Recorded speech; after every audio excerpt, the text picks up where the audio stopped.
Florida. A land of sun-soaked streets, gentle palm trees swaying in the warm breeze, and neighborhoods that seem perfectly safe. A place where children ride bicycles down quiet avenues, neighbors smile over picket fences, and life feels predictable. But beneath this serene surface, darkness can quietly fester, waiting for a moment to emerge. In the quiet town of DeBary's lived Gail Clevenger, a woman known for her warmth, devotion, and determination. She was 46, a mother who dedicated her life to raising her only son, Gregory Ramos. Gail worked hard, maintained a home that was orderly and comforting, and believed in rules, in discipline, guidance, and love. She was the kind of mother who stayed late at work but always made time to ask about her son's day, to remind him to eat, to be safe, to be kind. Gregory, 15 years old, was intelligent, capable, and sharp. At school, he excelled in some subjects but struggled in others, and like many teenagers, he had a growing sense of independence. He loved video games, computers, and the freedom that came with adolescence. But behind his clever smile and bright eyes, there was a brewing storm, a quiet, simmering resentment that no one seemed to notice until it was too late. Their relationship had always been tense at times. Arguments over grades, curfew, and household responsibilities were frequent. Gail often pushed, insisting he complete his homework, respect rules, and consider his future. To Gregory, these demands felt like chains, restrictions on the freedom he craved. He grew frustrated, withdrawn, and occasionally rebellious. Friends noticed him becoming more secretive, spending long hours alone in his room, staring at his phone, scrolling endlessly, lost in thought. In the weeks leading up to November 2018, the tension escalated. A bad grade ignited a fierce argument between mother and son. Gail, concerned and frustrated, tried to guide him. She spoke sternly but lovingly, reminding him of the importance of responsibility, of focusing on school, and of making the right choices. Gregory saw it differently. Each word she spoke was interpreted as control, criticism, and oppression. He felt trapped, angry, misunderstood. That night, as the house settled into quiet, Gregory lay in bed, replaying the argument over and over in his mind. The glow from his phone illuminated his face as he typed messages he would later delete, researched ways to get rid of someone, imagined the life he could lead without rules, without criticism, without his mother's authority. The seed of violence had taken root. The clock ticked past midnight. In the stillness, Gregory made a decision that would destroy lives forever. A decision fueled by rage, resentment, and a dangerous detachment from reality. By morning, nothing would be the same. Gail Clevenger, devoted mother, kind and patient, would awaken to horror she could never imagine. Gregory, the boy she loved and tried to guide, was no longer the child she knew. Something had changed irreversibly. He moved silently through the darkened house, avoiding creaking floorboards, his pulse quickening, his mind numb with intent. When he reached his mother's bedroom, he paused, looking at her sleeping form. She was unaware of the storm that had been building inside him, unaware that the person who should have been her protector was about to become her destroyer. The first strike was quiet. Then panic erupted. Gail screamed. She tried to defend herself, to push him away, to reason with her own child, but it was futile. The boy who once sought comfort from her embrace now sought to snuff out her life. Minutes stretched into eternity. Every struggle, every gasp for air, every pleading glance from Gail intensified the horror. Her life, once full of laughter, love, and care, was being stolen in the most unimaginable way, by the very person she had dedicated herself to raising. When it was over, the house fell silent. The woman who had nurtured, protected, and loved unconditionally lay lifeless. Gregory stepped back, his chest heaving, eyes empty. There was no tears, no cries, only the cold recognition of what he had done. The child was gone. A killer stood in his place. But the horror didn't end there. Gregory began to plan, to cover, to stage, to control the narrative. He moved her body, tried to create the illusion of a break-in. The quiet streets of DeBary's remained unaware that behind one door, a mother had been murdered by her own son. By dawn, Gail's absence would be noticed.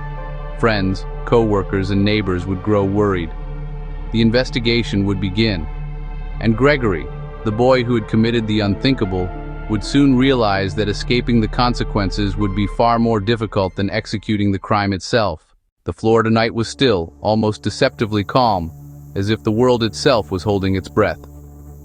Behind closed doors in a modest DeBary's home, the line between love and horror had been crossed.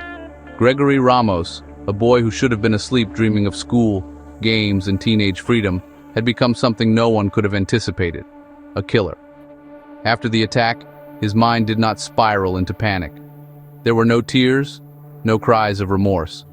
Instead, there was a calculated clarity. He knew the truth of what he had done, and he understood the consequences would be severe if anyone discovered it.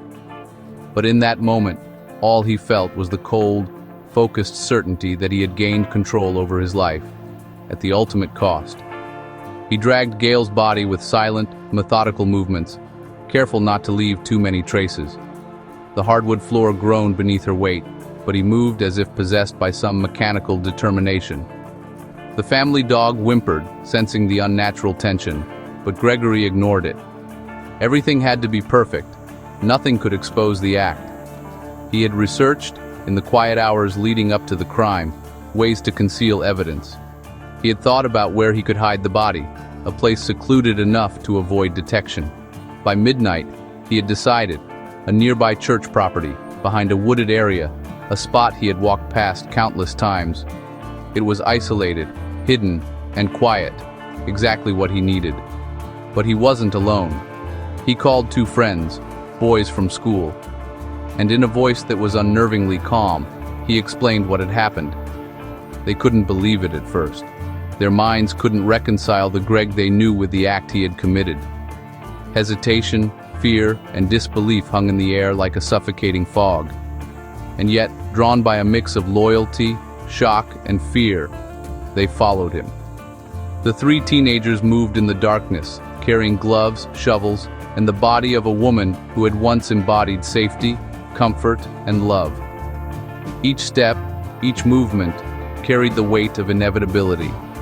The air was thick with the smell of damp soil, the faint rustle of leaves underfoot, and the pounding heartbeat of 3 boys caught in an unthinkable act. The grave was shallow, roughly 2 feet deep, a hurried attempt at finality. Gregory lowered his mother's body with cold precision, arranging it in the pit with a meticulousness that belied his age. The friends watched silently, unable to speak, unable to stop the horror unfolding before them.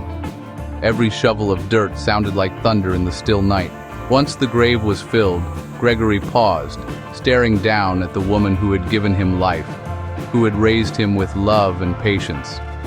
His expression was unreadable. His eyes reflected none of the guilt, horror, or grief that would have been expected. Instead, there was an eerie emptiness, a void where conscience should have been. They left the scene quietly, carrying the weight of their complicity. Returning to town, Gregory took steps to stage the house as though a burglary had occurred. Furniture was overturned, drawers pulled open, objects broken. Nothing valuable was taken. It was all a performance, a carefully constructed illusion meant to mislead, to convince anyone who entered that this tragedy was random, senseless, external. By morning, Gail's absence was noted. Co-workers called, friends texted, neighbors asked questions. Concern turned into alarm. When authorities arrived, they found a house seemingly disturbed, yet inconsistent with any real break-in. Nothing was missing. Windows were intact. The scene suggested planning. But by whom? And for what reason? Gregory played the part of the worried son with unnerving calm. He hugged the officers, expressed concern, and described his mother as a responsible woman who would never just disappear. His performance was nearly perfect, nearly convincing, but something about him felt wrong. Detectives, trained to notice subtle discrepancies in behavior, noted it immediately. A lack of grief, a lack of panic, a meticulous calm inappropriate for a child whose mother was missing. And yet, the web of deception couldn't hold forever. One of the friends, consumed by guilt, eventually broke under the weight of fear. The truth began to leak. Law enforcement started connecting evidence: the timeline, the van, the movements of the boys during the critical hours. Every step, every lie, every calculated move by Gregory came under scrutiny. Within hours, the meticulously crafted narrative began to unravel. The boy who had planned the perfect crime realized that no plan, no matter how clever, could withstand the eyes of investigation. The world, oblivious at first, was beginning to see the horror that had occurred. A teenage son had murdered his own mother. The night that had begun with a single argument, a simple clash over expectations and frustration, had ended in death. It had ended with betrayal, manipulation, and terror, and with a quiet suburban street forever changed by a crime so incomprehensible that it seemed almost fictional. The morning light crept into DeBary's, Florida, illuminating streets that had no idea of the nightmare hidden behind a single door. Gail Clevenger was missing, and the house she had called home was silent, except for the subtle signs of a story gone horribly wrong. Gregory Ramos had played his part well: the frightened, confused son, the boy in shock over his mother's disappearance. He had cried on cue, hugged the police, and pointed to signs that seemed suspicious, but ultimately misleading. Every gesture was calculated, rehearsed, precise. Yet the detectives watching him noticed the cracks, the subtle inconsistencies that betrayed a practiced performance. At school, rumors spread quickly. Friends whispered, worried for him, unsure if he was telling the truth. Social media buzzed with concern, theories, and speculation. But Gregory continued his act with unwavering composure, engaging with friends, teachers, and neighbors as if nothing had happened. Inside, however, a storm of panic had begun.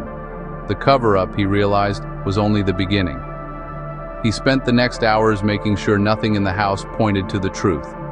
He moved objects, rearranged furniture, staged evidence of a burglary gone wrong. His friends, now unwilling participants, helped him with nervous hands. They feared not only the law, but the magnitude of what they had been drawn into. Every action, every choice, tied them closer to the crime, binding them in a silent chain of complicity. Detectives methodically began collecting evidence. They noted footprints, tire marks, small inconsistencies in the story Gregory presented. Interviews with neighbors revealed little. The night had been quiet, seemingly uneventful, but the investigators sensed the tension, the unspoken fear hanging over the area. They observed Gregory closely, watching for signs of distress that might indicate truth hidden beneath layers of deception. Gregory had counted on their naivety, their assumptions. He believed that being a teenager might shield him from suspicion. He believed that the staging, the careful placement of objects, and his own composed demeanor would create a convincing narrative. But the investigators were methodical, and the longer the case continued, the more fragile his cover became. Meanwhile, whispers in the community grew louder. Friends began noticing subtle signs: a strangely calm demeanor, inconsistent timelines, and strange behavior that didn't align with the fear or grief one would expect from a son in mourning. Rumors swirled, but no one could imagine the truth. The idea that a 15-year-old could commit such a heinous act seemed impossible. Yet, the unease was undeniable. By late afternoon, detectives had begun to piece together a timeline of the night in question. Surveillance footage from nearby streets showed the family van moving at odd hours. Calls and messages revealed deleted or suspicious interactions. And the first cracks in Gregory's story began to appear. Small discrepancies, a word here, a movement there, pointed toward a reality no one wanted to believe. The first of his friends, racked with guilt, finally admitted to seeing things he shouldn't have. He spoke in broken, hesitant sentences, revealing details about the night that didn't align with the narrative Gregory had presented. The investigators listened carefully, each revelation increasing the gravity of what they were uncovering. It became clear that this was not a random disappearance. This was planned, deliberate, and executed with terrifying precision. Gregory Ramos, the boy the town had seen grow up in their schools, in their neighborhoods, in their homes, had orchestrated an unimaginable crime. He had taken the life of the one person who had devoted herself entirely to him, his mother. The community was stunned. Families whispered warnings to each other.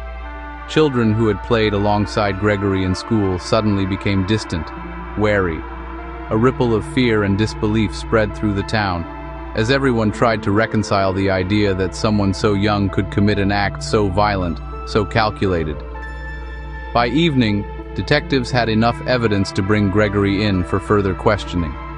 They knew it would be delicate. He was a child, yet capable of a crime that defied the expectations of innocence. The first interviews began cautiously, officers careful not to escalate fear, but determined to uncover the truth. Gregory remained composed. His act of grief was convincing, his demeanor calm. He explained inconsistencies as errors in memory, his own confusion in the panic of the moment. But the investigators knew the truth was closer than ever. They had the patterns, the witnesses, and the inconsistencies that pointed to a deeper, darker reality, a truth that would soon shock everyone involved. By the end of Part 3, the stage was set. The cover-up, the planning, and the meticulous nature of Gregory's actions had brought him closer to discovery. Every lie, every fabricated story, had only delayed the inevitable. The investigation was closing in, and the chilling reality of a mother murdered by her own son was about to unfold. The interrogation room was cold, sterile, and unforgiving. The fluorescent lights cast sharp shadows against the walls, making every movement and every hesitation seem larger than life. Gregory Ramos, 15 years old, sat across from seasoned detectives who had seen countless crimes, yet none like this. None where a child could commit such a deliberate, brutal act against their own mother. He fidgeted in his seat, adjusting his shirt, avoiding eye contact, yet there was an unsettling calm in his demeanor. The detectives began slowly, asking simple questions, letting him talk, letting him fill the silence. They were trained to recognize the smallest cracks, the tiniest hint of guilt. And Gregory, despite his rehearsed story, was beginning to show them exactly what they needed. Hours passed.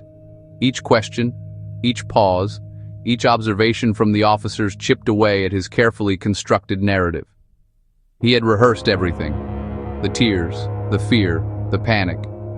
But under the relentless pressure, small inconsistencies emerged. His version of events didn't match timelines, surveillance, or witness reports. Detectives noticed subtle signs: a delayed reaction here, a wrong phrase there, a way he avoided mentioning certain details.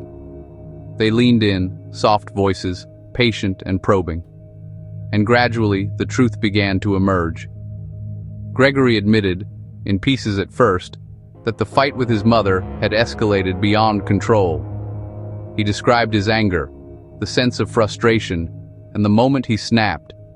He spoke of the struggle, of his hands around her neck, of her attempts to fight back. Even in his confession, there was a chilling detachment, a description that was almost clinical in its precision. As the details unfolded, investigators pieced together the events of that night. Gregory had not acted in a single impulsive moment. He had planned, rehearsed, and executed the act with terrifying clarity. Every step, from the attack to moving the body to staging the house, was intentional. He had calculated the risks, considered escape, and manipulated his friends into complicity. The friends, shaken and guilt-ridden, confirmed his account. They described their horror, the disbelief, and the fear that gripped them when they saw the body. They spoke of the grave, the dirt, and the quiet, suffocating realization that there was no going back. Every word they spoke painted a vivid, harrowing picture of the crime, making the abstract nightmare painfully real. The news of the confession spread quickly through the community. Families recoiled in disbelief. Neighbors whispered warnings to one another. Questions arose. How could a 15-year-old commit such an act? How could he show such precision and coldness? The town, once calm and ordinary, now felt like a place of unease, where every shadow seemed to hide danger. Authorities recovered evidence from the house and the surrounding area. Forensics confirmed the details Gregory had confessed: the struggle marks, the staged burglary, and the location of the grave. Digital evidence, including deleted messages and call logs, corroborated his actions and timeline. The case that had begun as a simple missing person report had escalated into a chilling account of premeditated murder. Gregory's demeanor remained unnervingly composed even as the weight of the truth settled over him. He had confessed, yet his expressions suggested neither relief nor remorse, only a strange, unsettling emptiness. The detectives, understanding the psychological complexity, documented every detail, every hesitation, every statement.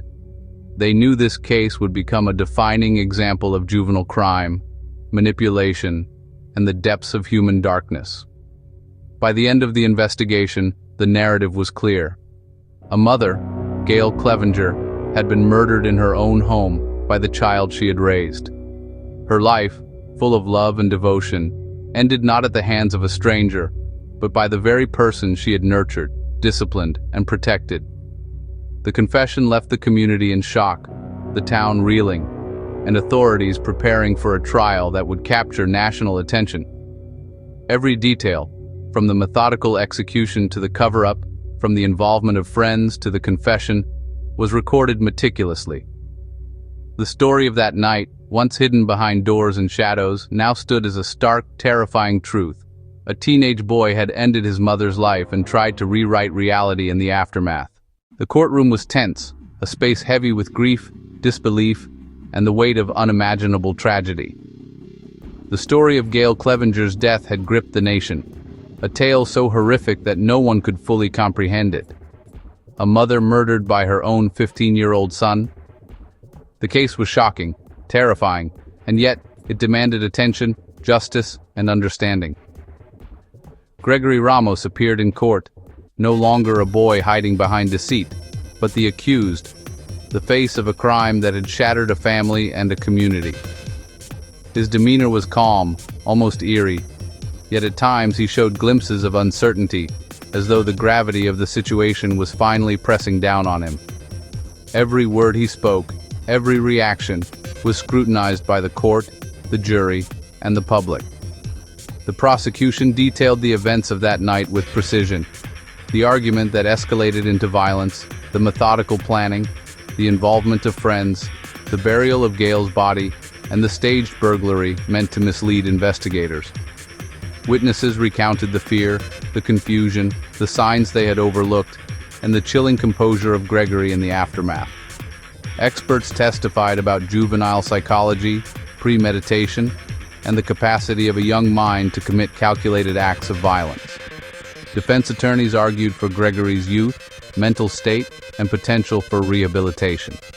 They painted a picture of a boy overwhelmed by emotions he could not fully control, a troubled teenager whose life had been fraught with tension and misunderstanding.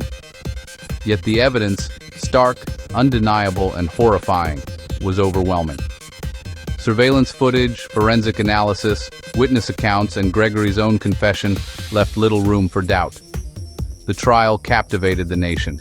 Media outlets covered every day, dissecting every testimony, every piece of evidence, every reaction in court. The community followed with bated breath, families discussing the unimaginable events in whispers, friends recalling moments they wished they had seen differently, neighbors questioning what signs had been missed. It was more than a trial. It was a reckoning. Days turned into weeks. The defense attempted to sway the jury with arguments of adolescence, remorse, and mental health struggles.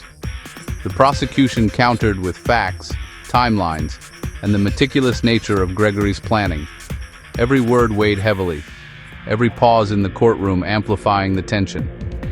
The jurors listened, watched, and pieced together the reality of the night that had forever changed a family. Finally, the verdict was delivered. Guilty. A single word that carried the weight of grief, justice, and consequence. Gregory Ramos was found responsible for the murder of his mother, Gail Clevenger, and the courtroom collectively exhaled, some in relief, some in sorrow, some in disbelief. Justice had been formally recognized, yet the wound could never be healed. No verdict, no sentence, could restore the life lost, the love extinguished, the trust shattered. The impact of the case resonated far beyond the courtroom. Families reconsidered their perceptions of adolescent behavior, communities examined the warning signs they had overlooked, and psychologists debated the complexities of juvenile violence. Gail Clevenger became more than a victim. She became a symbol of love lost, of innocence destroyed, of the terrifying potential hidden within a troubled child.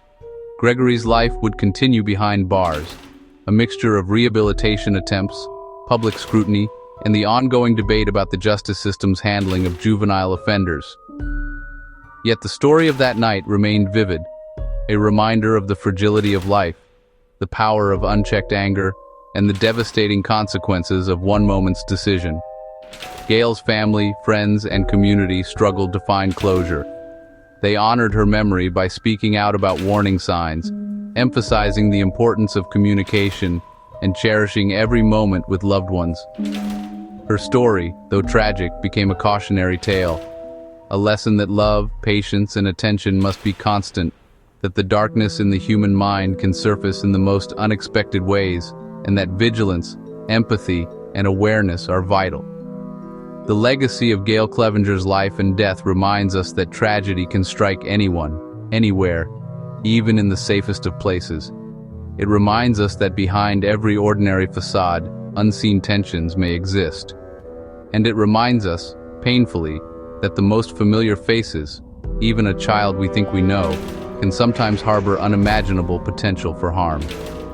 Her story, horrifying yet real, remains a stark warning. Life is fragile, trust is precious, and even the strongest bonds can be broken by the weight of anger, obsession, and tragedy.